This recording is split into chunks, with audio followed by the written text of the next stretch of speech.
So hello everyone, मैं लाया हूँ आप लोगों के लिए वेल्थ मैनेजमेंट के लिए वेल्थ मैनेजमेंट सब्जेक्ट का कुछ क्वेश्चंस, इंपॉर्टेंट क्वेश्चन जो आपके पेपर में काम आएंगे और आप पास होने के चांसेस है। और ये हैं फर्स्ट सेकंड लेसन का क्वेश्चन, इंपॉर्टेंट क्वेश्चन आंसर्स आपको पढ़ने ज़रूरी है, उनके आंसर्स हैं। फर्स्ट लेसन है introduction to wealth management and second है concept of investment and investment environment. इसमें हम पढ़ेंगे बहुत सारी चीज़ें, इसमें क्वेश्चन आंसर कर लेते हैं। पहला क्वेश्चन है वेल्थ मैनेजमेंट क्या होता है, what is wealth management and why it is important for individual with significant asset. जो मैंने आपको पीडीएफ दे रखा है, अगर क्वेश्चन नहीं मिल रहा है आपको तो पीडीएफ जो मैंने आपको डिस्क्रिप्शन में दे रखा है पिछले वाले वीडियो में, तो उसमें से ये है questions. What is wealth management क्या होता है and why it is important for individuals with significant asset. तो ये इनके आंसर है, आप आंसर स्क्रीनशॉट ले सकते हैं।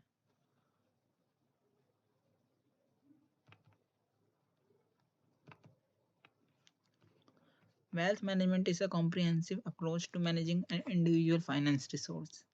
वेल्थ मैनेजमेंट क्या है, एक कॉम्प्रिहेंसिव अप्रोच है इंसान की या फिर फैमिली की फाइनेंशियल कंडीशन को संभालने की, या उसके फाइनेंस वेल्थ को संभालने के लिए, मैनेज करने के लिए।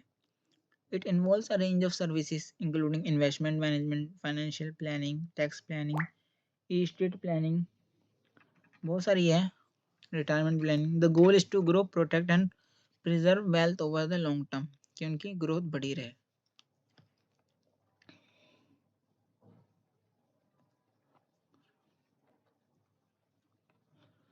सो ये सब उनके पॉइंट है, देख लें अगर ये आपने पढ़ लिया थोड़ा सा।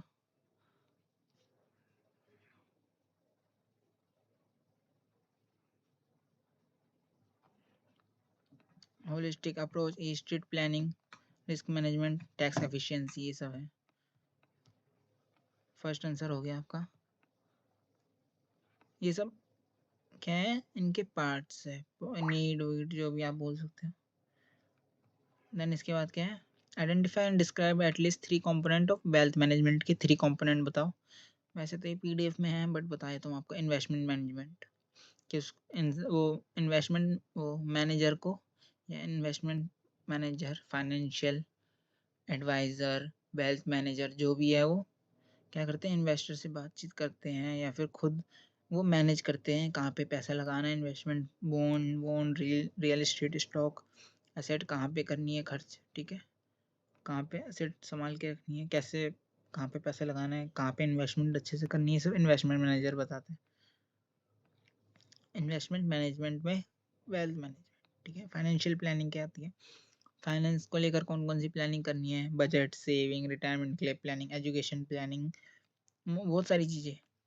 एस्टेट प्लानिंग, कि आपका पैसा बाद में कहाँ जाएगा, आपके मरने के बाद किसको मिलेगा, क्या होगा, ये सब एस्टेट प्लानिंग बताती है। It includes it creating wills, trust and other legal document to ensure that assets are distributing according to the individual wishes, ठीक है। ज़्यादा बताऊंगा नहीं क्योंकि पीडीएफ है, आपको इतना अगर पता लग गया ना तो आप लिख कर 2 पेज तो भर के आ सकते हो आराम से। But why is investment planning a crucial aspect of wealth management, क्यों एक इन्वेस्टमेंट प्लानिंग क्रूशियल एस्पेक्ट है। तो क्या क्या होता है इन्वेस्टमेंट प्लानिंग से, होता क्या ये बताएगा, ठीक है। गोल अचीव होता है, रिस्क मैनेजमेंट होता है इसमें, वेल्थ ग्रोथ होती है, टैक्स एफिशिएंसी होती है, इन्फ्लेशन प्रोटेक्शन होती है, फाइनेंशियल सिक्योरिटी मिलती है। ये सब चीज़ें हैं। फाइनेंशियल सिक्योरिटी कैसे, well executive investment planning provide क्या करती है, financial security and peace of mind मिलेगा। इसमें एक और पॉइंट अलग से बना के लिख देना, पीस ऑफ माइंड, ठीक है। क्योंकि रिस्क मैनेजमेंट, इसमें रिस्क रहता है, जितना रिटर्न मिलेगा, जितना रिस्क होगा उतना रिटर्न मिलेगा, ठीक है। मिटिगेट रिस्क लिख लेना, ठीक है। बहुत सारी चीज़ें इसमें। गोल अचीव होता है, क्यों, क्योंकि वेल्थ बढ़ रही है। अचीव वो क्या है, हमारा गोल क्या है, वेल्थ को बढ़ाना। कुछ भी, बाइंग होम, वेल्थ बढ़ेगी तो क्या होगी, आपकी एक्सपेंसेस पूरी हो पाएंगी, मतलब buying home, funding, education planning, कुछ भी, ये सब देखो। ये क्वेश्चन है, मैं आंसर इसलिए लिख पहले से मैंने ढूंढ के रखे आंसर, क्योंकि आपको ढूंढना ना पड़े इसलिए। How does tax planning contribute to effective man, book पढ़ी नहीं जाएगी मुझे पता है, इसलिए आपके लिए क्वेश्चन है। इसको पढ़ने के लिए, इसके पढ़ने के लिए आप बस स्क्रीनशॉट ले लो, इनका क्वेश्चन होगा तो ये आपका हो जाएगा काम। पहले स्क्रीनशॉट ले लो, ठीक है, बाद में ले लेना, एक साथ बता दूंगा, ठीक है सबको। टैक्स, अब how does tax planning contribute to effective wealth management strategies, कैसे टैक्स प्लानिंग कंट्रीब्यूट करती है इफेक्टिव वेल्थ मैनेजमेंट के लिए, ठीक है। मिनिमाइजिंग टैक्स लिएबिलिटीज, मिनिमाइज करते टैक्स लिएबिलिटी को। प्लानिंग स्ट्रेटजी कहाँ पे लगानी, planning, investment, financial decisions, individual can reduce tax burden, ये टैक्स बर्डन कम करते हैं, ठीक है। टैक्स के लिए प्लानिंग कैसे टैक्स बर्डन करते हैं कम, टैक्स डिडक्ट हो जाता है आपको, ठीक है। लोअर टैक्सेबल इनकम, इनकम में कम टैक्स लगता है, ठीक है। मैक्सिमाइजिंग आफ्टर टैक्स रिटर्न, ज़्यादा से ज़्यादा आपको इसमें प्रॉफिट होता है, ये सब, ठीक है। ज़्यादा से ज़्यादा आपको टैक्स का रिटर्न मिलता है फिर बाद में। Optimising asset location, tax planning helps in determining the most tax efficient was to relocate asset. Tax planning आपको बताती है कि आपको का एसेट कहाँ पे रखना है, कैसे रखना है, वैल्थ कैसे रखनी है। एस्टेट प्लानिंग, ये भी टैक्स प्लानिंग बताता है। Proper tax planning is essential for estate planning, it helps in structuring the transfer of asset in way that minimize estate tax and ensure that here receive the maximum benefit आपकी successor को मिले। compliance and risk management, cash flow management, ठीक है। discuss the importance of retirement planning in the wealth management process, अब importance बताओ retirement planning with the wealth management process। चलो ये वही है, क्या क्या है रिटायरमेंट प्लानिंग, इंपॉर्टेंस बताने रिटायरमेंट प्लानिंग की। फाइनेंशियल सिक्योरिटी मिलती है, गोल सेट होता है, इन्वेस्टमेंट स्ट्रेटजी होती है, टैक्स एफिशिएंसी होती है, इन्फ्लेशन प्रोटेक्शन होता है, हेल्थ केयर कॉस्ट बच जाती है, पीस ऑफ माइंड मिलता है। क्यों? क्योंकि आपकी रिटायरमेंट प्लानिंग पॉलिसी है कि आपके पास इतना आएगा, सीधी सी आता है क्या करना आपको रिटायरमेंट के पैसों का। चलो ये देख लेना answer. What are the key consideration involved in estate planning? What are the key consideration involved in estate planning within wealth management? ठीक है, क्या क्या की होती है आपकी एस्टेट प्लानिंग में इन्वॉल्व होती है, क्या क्या जरूरी है चीज़ें एस्टेट प्लानिंग के लिए। विल एंड ट्रस्ट, या एस्टेट प्लानिंग वाला आपको 6-7 चैप्टर में पता चल जाएगा अच्छे से। हेल्थ केयर डायरेक्टिव्स होता है, power of attorney, power of attorney पता होना जरूरी, ये होता क्या है, ठीक है। Tax planning, power of attorney क्या होता है, किसी को आप पावर देते हैं कि वो आपके बिहाफ में डिसीजन ले फाइनेंशियली और लीगली, ठीक है। अगर आप इनकैपेबल हैं, पावर ऑफ अटर्नी किसी को भी दे सकते हैं, आपका सक्सेसर हो सकता है या तो आपका वेल्थ मैनेजर होता है, कुछ भी हो सकता है जो आपके लीगल एंड फाइनेंस को संभाले आपके बिहाफ पर, जो आपके एसेट को प्रोटेक्ट करे। Health care directives, healthcare creating healthcare directives such as leaving will and healthcare power of attorney ensuring your medical wishes are respected, that someone you trust and healthcare decisions on behalf, protection, business success and planning। चलो explain the concept of risk management, अब concept बताओ risk management role क्या है इसमें, wealth management में risk management का role क्या है वेल्थ मैनेजमेंट में। देखो risk management is a process, एक प्रोसेस है of identifying, assessing and mitigating potential risk they could negatively impact an individual financial well-being. In context of wealth management, risk management plays a crucial role in preserving and growing wealth. Here are some key aspects of risk management and its role in wealth management. Risk identify हो जाता है, The first step in risk management is identify potential risk that could affect an individual financial situation. This risk can include market volatility, economic downturns, inflation, risk assessment, risk mitigation, diversification, insurance, regular monitoring and review. ये इसका है हाँ. Explain the key concept of.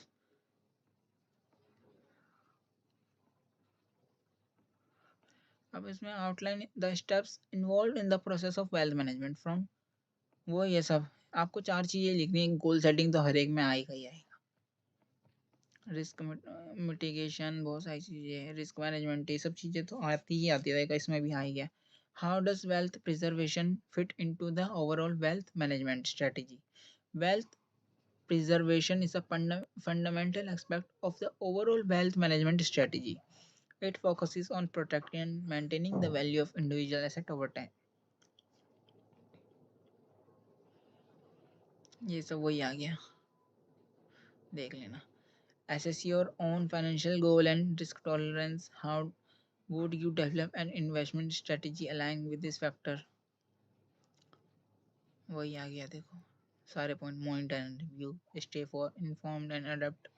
इसमें मैंने आपको बता दिया कि फाइनेंशियल मगर एक बार पढ़ लेना कि फाइनेंशियल में कौन कौन से आपके पॉइंट आ सकते हैं, वेल्थ में कौन कौन से पॉइंट आ सकते हैं, हेल्थ में कौन कौन से, रिस्क मैनेजमेंट में कौन कौन से पॉइंट आ सकते हैं, ये पता होना जरूरी है. इंपॉर्टेंट नीड प्रोसेस ये सब पता होना जरूरी है. चलो discuss the potential tax optimisation strategies that could be implemented in your personal wealth management plan. तो ये आपका आ गया, थोड़ा सा ये पढ़ लेना. चलो ठीक है, इतना तो आप लिख कर भी आ जाओगे ना तो आराम से आपके मार्क्स हैं. इसमें बस बढ़ा चढ़ा के थोड़ा लिख देना और क्या. चलो evaluating the current retirement saving and investment strategies. I think रुको एक बार.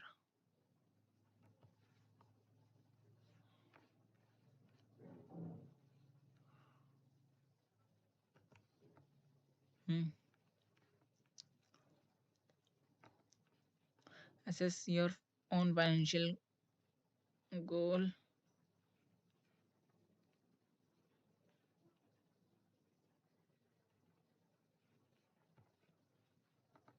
Assess your own financial goal and risk tolerance. क्या होता है, कितना आप रिस्क ले सकते हो, आपका फाइनेंशियल गोल क्या है. How would you develop an investment strategy aligning with this factor? Identify financial goal क्या है आपका. Assess risk tolerance. Creating an asset allocation plan. Investment vehicle. Choose specific investment vehicle at align. क्या होते हैं, किसमें आपको पैसे लगाने. व्हीकल क्या है, इन्वेस्टमेंट व्हीकल क्या है, बॉन्ड्स, स्टॉक, म्यूचुअल फंड. कहाँ पे आपको EFT हो गया, एक्सचेंज ट्रेड फंड्स हो गया, अदर इन्वेस्टमेंट ऑप्शन बहुत सारे हैं, ऐप्स हो गए बहुत सारे, बिटकॉइन हो गए. किस किस में आपको पैसे लगाने हैं, इन्वेस्टमेंट करनी है, वो सब. इम्प्लीमेंट द स्ट्रेटजी को इम्प्लीमेंट करना. मॉनिटर अपने वेल्थ को बार बार देखना, कहाँ पे आपने इन्वेस्टमेंट लगाई है, उसको चेंजेस करना कुछ. Stay format and adopt. Discuss the potential tax optimisation strategy that could be implemented in your personal wealth. यही आ गया दोबारा. ज़्यादा पता नहीं, ये जरूरत नहीं है. हाँ ये तो हो गया ना. Evaluating your current retirement saving and investment saving strategy. ये थोड़ा कर लेना, कुछ ज़्यादा है नहीं. Consider your own financial situation and asset. ये आ गया थोड़ा, ये भी आ सकता है. Consider your own financial situation and asset. How would you approach estate planning to ensure a smooth transaction of wealth to your beneficiaries? Inventory your asset. Start by listing all your asset, including.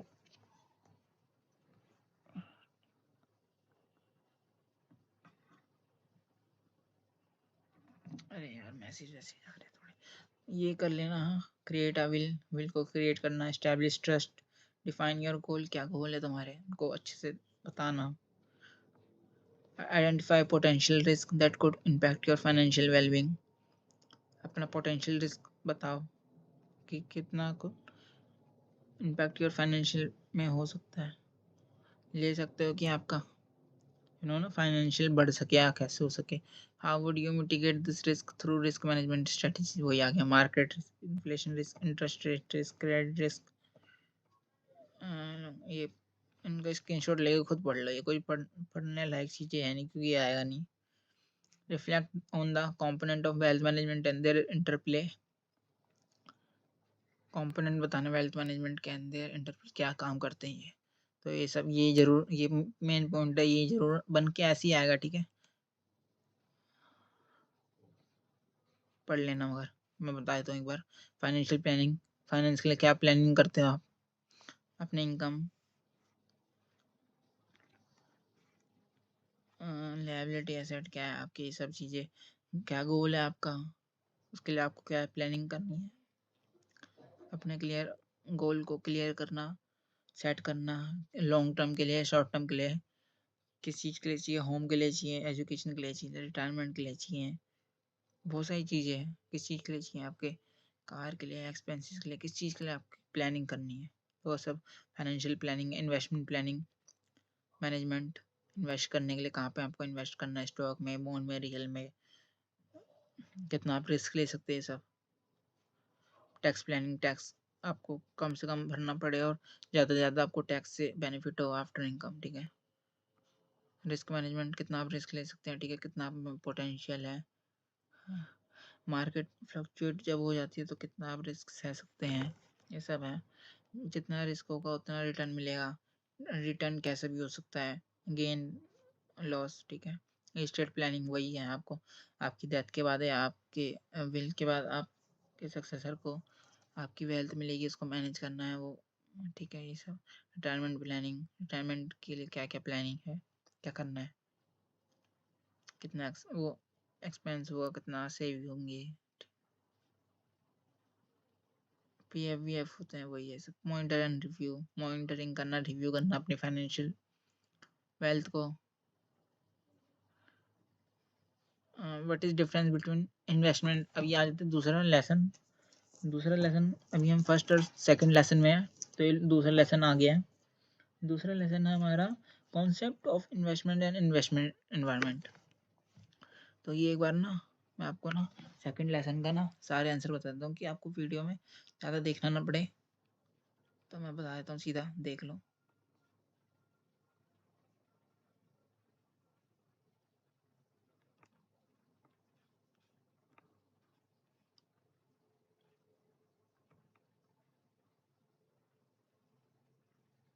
ये देख लो एक बार।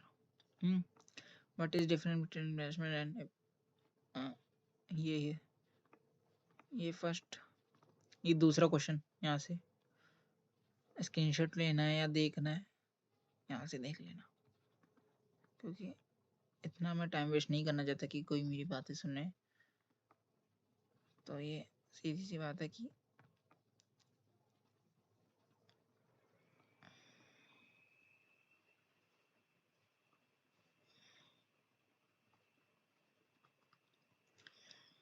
ठीक है,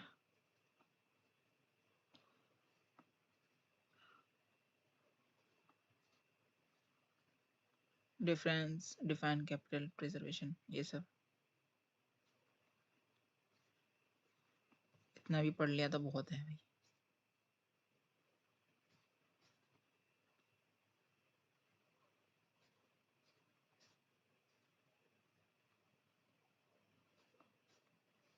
अगर कुछ रह गया तो खुद ही कर लेना, क्योंकि इतना टाइम नहीं है।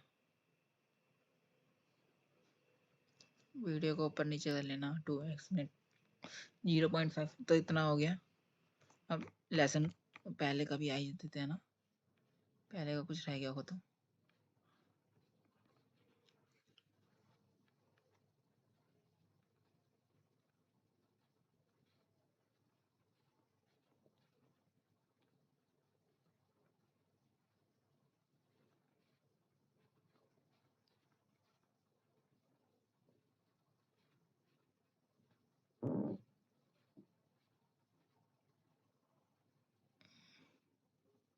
ये देख लेना एक बार।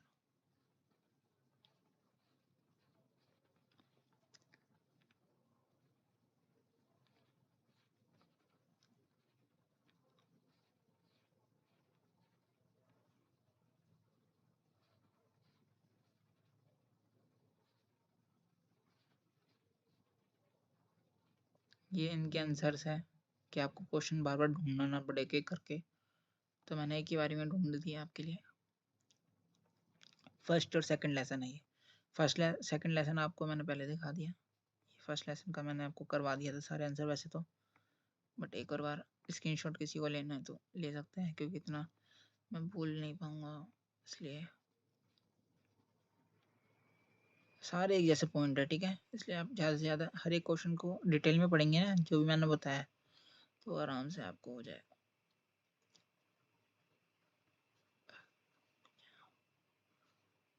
क्योंकि जितना रट्टा मार सकते हो उतना बहुत है भाई।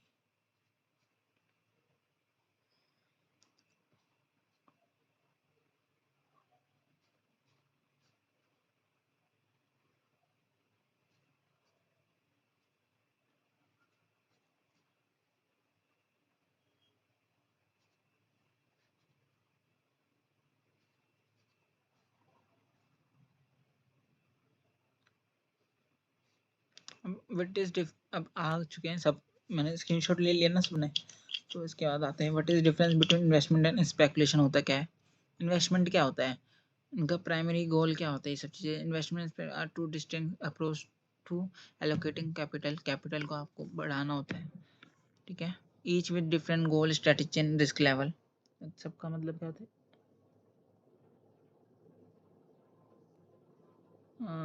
रुको यार 2 मिनट।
सो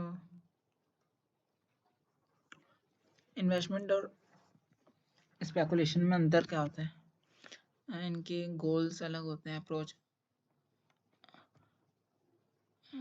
गोल क्या है इसका इन्वेस्टमेंट का, the primary goal of investment is to generate long term wealth and income, ठीक है, लॉन्ग टर्म इनकम और वेल्थ आपकी जनरेट करता है ये इन्वेस्टमेंट के द्वारा।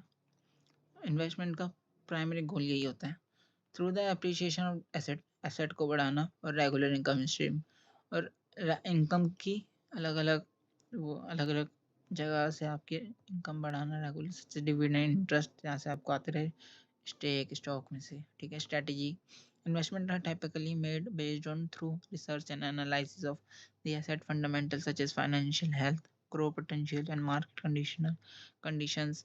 Investor seeks to minimize risk and achieve steady return over time. Risk level क्या है, investment generally involve lower risk रहता है इन्वेस्टमेंट में compare to speculation, as they are speculation का मतलब क्या, ऊपर नीचे होना, समझ रहे हो, ये लॉन्ग टर्म क्या होता है।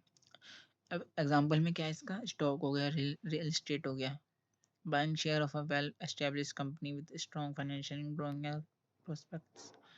Speculation क्या होता है, the primary goal of speculation is to achieve quick, substantial profit by taking advantage of short-term price fluctuation in the market. चलो ठीक है, कि जल्दी आपको जल्दी से जल्दी आपको पैसा मिल सके, प्रॉफिट हो, जैसे मार्केट ऊपर नीचे आती है तो आपको। स्ट्रेटेजी क्या है, speculation only rely on market trend के हिसाब से होता है, technical analysis and market sentiments, जितना पैसा बढ़ेगा उतने, जितना मार्केट में पैसा बढ़ेगा ऊपर नीचे होगा, फ्लक्चुएट होगा, तो उसी के हिसाब से आपको प्रॉफिट होगा, और जितना रिस्क लोगे उतना ही रिटर्न मिलेगा। Name 3 common investment objective in the context of wealth. Capital preservation, income generation, capital appreciation. और इनके इन्वेस्टमेंट के ऑब्जेक्टिव क्या क्या होते हैं वेल्थ मैनेजमेंट के हिसाब से. एक्सप्लेन वन अच्छे से कर लेना. एक्सप्लेन वन में इनकम जनरेशन कर लेना. इनकम जनरेशन क्या है, इनकम को जनरेट करने के लिए, कैपिटल को प्रिजर्व करने के लिए, कैपिटल एप्रिसिएशन में से कोई एक अच्छे से कर लेना. Define diversification and explain why it is important to investment portfolio. Diversification is an investment strategy that involves spreading investment across various asset classes, sector, geographical region to reduce risk को कम करने के लिए. The idea is to avoid putting all your eggs in one basket. कि एक ही जगह में आपको क्यों करना है, हर जगह में आपको इन्वेस्टमेंट करनी जरूरी है. तो वही है, क्योंकि एक जगह में अगर करोगे तो सारा पैसा डूब जाएगा. अगर लॉस में जा रहे हो, अगर रिस्क जितना लोगे ज़्यादा, इससे अच्छा अलग अलग जगह में करो. So if one investment perform poorly other में परफॉर्म वेल. तो वही मैंने बताया, अगर एक इन्वेस्टमेंट पूरा जाता तो आप कहीं और जा सकते हो. ठीक है, कि आपको पोर्टफोलियो अच्छा सा बना रहे. इंपॉर्टेंस क्या है इसकी, रिस्क रिड्यूक्शन, रिस्क कम लगेगा क्योंकि इन्वेस्टमेंट में क्या होता है, कम रिस्क लगता है. स्मूदर रिटर्न, अच्छे से रिटर्न मिल सकता है आपको कहीं से भी. कैपिटल प्रिजर्व रह सकते हैं आपकी. अपॉर्चुनिटीज फॉर ग्रोथ के लिए opportunity. Compare and contrast active investing and passive investing in terms of their approach, strategy and expected outcome. Active investing ये सब हो गया, ठीक है. Approach, strategy, expected outcomes. Passive investing, approach, strategy, सब पढ़ लेना अपने आप, ये सब बताने की जरूरत नहीं है. What is the difference between direct investing and indirect investing? ये भी पढ़ लेना है, ज़्यादा ज़रूरी नहीं है, मगर डिफाइन एक बार कर लेना. डिफाइन खुद कर लोगे ना और एग्जाम्पल कर लोगे तो अपने आप पता चल जाएगा क्या होता है. ठीक है, डायरेक्ट इन्वेस्टिंग क्या होता है, डायरेक्ट इन्वेस्टिंग करना, बिना किसी बीच वाले को छोड़ के अपने आप कुछ कर लेना, इन्वेस्ट कर लेना, कोई भी सिक्योरिटी या एसेट डायरेक्टली परचेज करना. इन्वेस्टमेंट जैसे स्टॉक हो गया, रियल एस्टेट हो गया, बॉन्ड्स हो गया.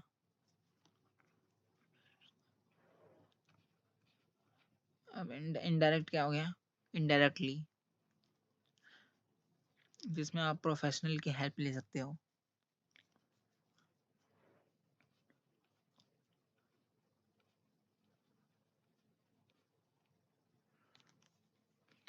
ठीक है, म्यूचुअल फंड हो गया या ईटीएफ्स हो गया, रियल एस्टेट इन्वेस्टमेंट ट्रस्ट हो गया. इन summary, direct investment includes direct owning and managing individual asset, while indirect investment involves investing in pooled investment. वही बता दिया उन्होंने. डिफाइन कैपिटल प्रिजर्वेशन, वही बताया, कैपिटल को प्रिजर्व करना किसी भी लॉस से. जो इन्वेस्टमेंट हो रही हो, आपने कैपिटल को कैसे प्रिजर्व कर सकते हैं. कुछ भी ऐसे मार्केट का कुछ भी डाउनफ्लो होता है, कुछ भी होता है, मार्केट फ्लक्चुएट होती है, तो कैसे आप अपनी कैपिटल को प्रिजर्व कर सकते हैं. रिस्क रिडक्शन रहता है. सिग्निफिकेंस क्या है इसका वेल्थ मैनेजमेंट में, स्टेबिलिटी बनी रहती है, शॉर्ट टर्म गोल के लिए होता है. Market volatility. Describe the concept of risk management investment, discuss strategy for mitigation. ये खुद कर लेना, इसमें ज़्यादा कुछ. रियल इन्वेस्टमेंट और फाइनेंशियल इन्वेस्टमेंट क्या होता है.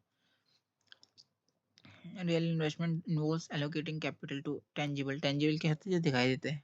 ठीक है, रियल एस्टेट हो गया, मशीन हो गया, इक्विपमेंट में इन्वेस्ट करना.